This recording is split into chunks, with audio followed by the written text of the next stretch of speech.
Em 2016, quando o presidente Lula passou pelaquela situação toda da condução coercitiva, ele ficou bastante revoltado e, ao terminar o seu interrogatório, ele falou com a Dilma, que era a presidente da República na época, a presidenta, como ela prefere ser chamada, e com o ministro Jacques Wagner à época também. E uma fala do Lula ficou bem famosa na época porque ele disse que o Brasil, naquele momento, tinha um STF acovardado, tinha um Tribunal de Justiça acovardado e que o próprio Congresso em si, o Legislativo, também estava, de certo modo, esperando que um grande milagre acontecesse, que ele estava com medo do que estava acontecendo na tal República de Curitiba. Pois bem, com a chegada do Bolsonaro ao poder e toda a leniência do Estado brasileiro, e quando eu falo do Estado, das instituições em punir o presidente Bolsonaro, apesar de algumas movimentações que a gente vê agora de TSE, do próprio STF, mas eu tenho de concordar com o ex-presidente Lula. A gente continua tendo alguns poderes acovardados e estão permitindo que acabem com o nosso país. Vamos falar um pouco mais sobre isso nesse vídeo agora.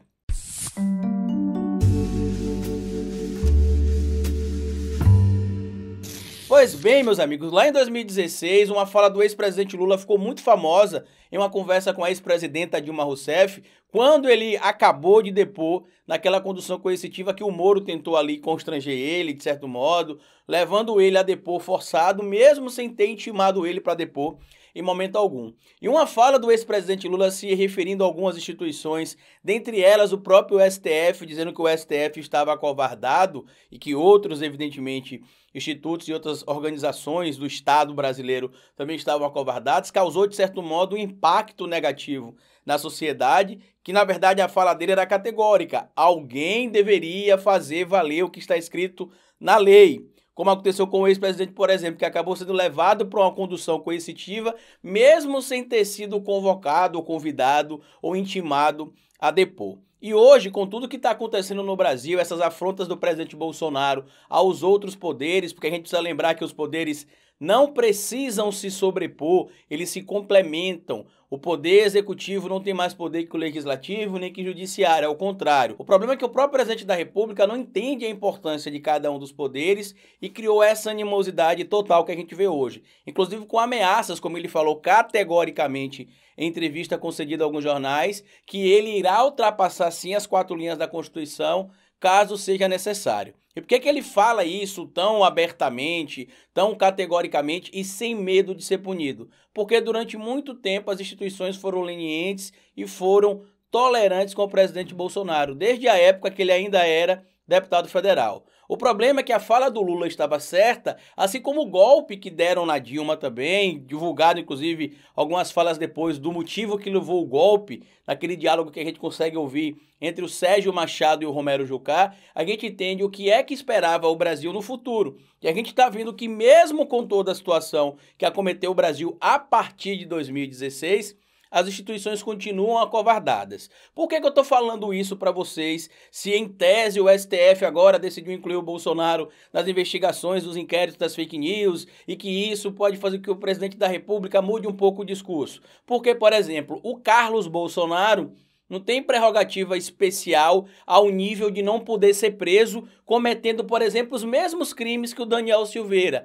O Eduardo Bolsonaro também não tem prerrogativas especiais que não possa levar ele para a prisão cometendo também os mesmos crimes que o Daniel Silveira. Então, o que é que está acontecendo? É um medo do STF, por exemplo, ou das outras instituições em prender os filhos do presidente ou aliados do presidente, isso gerar um tumulto, uma convulsão social? O apoio do presidente nas ruas tem diminuído a cada pesquisa. As manifestações que a gente viu agora em relação ao apoio do presidente e ao voto impresso tem caído bastante, tanto que eles deixaram de ir a pé e passaram aí de carro ou moto, porque dá mais volume. E como muita gente que apoia o presidente Bolsonaro tem um poder aquisitivo muito elevado, tem gente que tem 3 motos, 3 carros, 2 carros e coloca todos os carros e todas as motos para irem para as motociatas ou carreatas, como for, dependendo do lugar que o Bolsonaro organiza. Às vezes ele organiza motociata, às vezes ele organiza carreata, mas enfim, o que está faltando efetivamente é a lei ser cumprida. Eu não estou pedindo que o STF, representante do judiciário, nem estou pedindo que os deputados e senadores que representam o legislativo passem por cima da lei. Eu estou pedindo basicamente que eles cumpram o que determina a lei. Porque todas essas situações que a gente vem vivendo agora, de ameaça, de rompimento institucional, ameaça de golpe,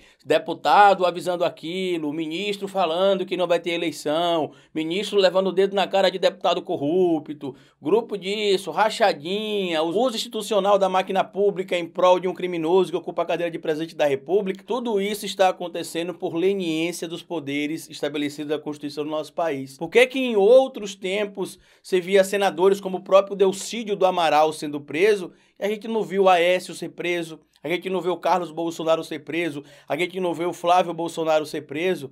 Detalhe, vários documentos comprovam o envolvimento desses criminosos, bandidos, em alguns atos de irregularidade. No caso do clã, com exceção do Eduardo, até onde a gente sabe, envolvido diretamente em rachadinha, o Eduardo com suspeita também, mas até onde a gente sabe que organizava o esquema ali de rachadinhas era o capitão Rachadinho, o seu Jair Messias Bolsonaro, e a gente não vê eles serem presos, a gente tem provas, inclusive, também emitidas pelo Google, emitidas pelo Facebook, de que funcionava no Congresso Nacional e na casa do presidente da República, o gabinete do ódio comandado pelos filhos do presidente da República. O que acontece com eles? Nada. Aí você vai lá na rua, coloca fogo, como aconteceu com o Galo, em um patrimônio público, que evidentemente é uma infração, é um crime, mas que não deveria levá-lo para a cadeia, levou ele para a cadeia.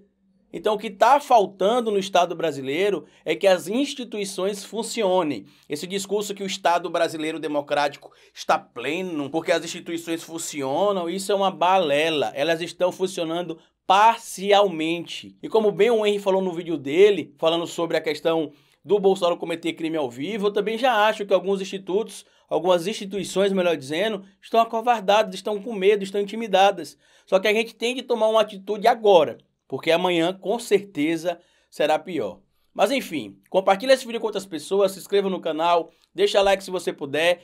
Hoje foi disponibilizado lá na Pingback o meu novo artigo falando sobre isso. Se você puder, vai lá ler o artigo. Para ler o artigo é de graça, você pode me seguir lá também de graça. E se você gosta do meu trabalho e acha que pode colaborar de alguma maneira, em especial se você já colabora aqui no YouTube como membro do canal, eu peço que você mude seu apoio para lá, porque o valor é o mesmo e vocês colaboram com o nosso trabalho lá e a plataforma desconta o valor menor do que o YouTube desconta aqui das colaborações que vocês fazem pra gente.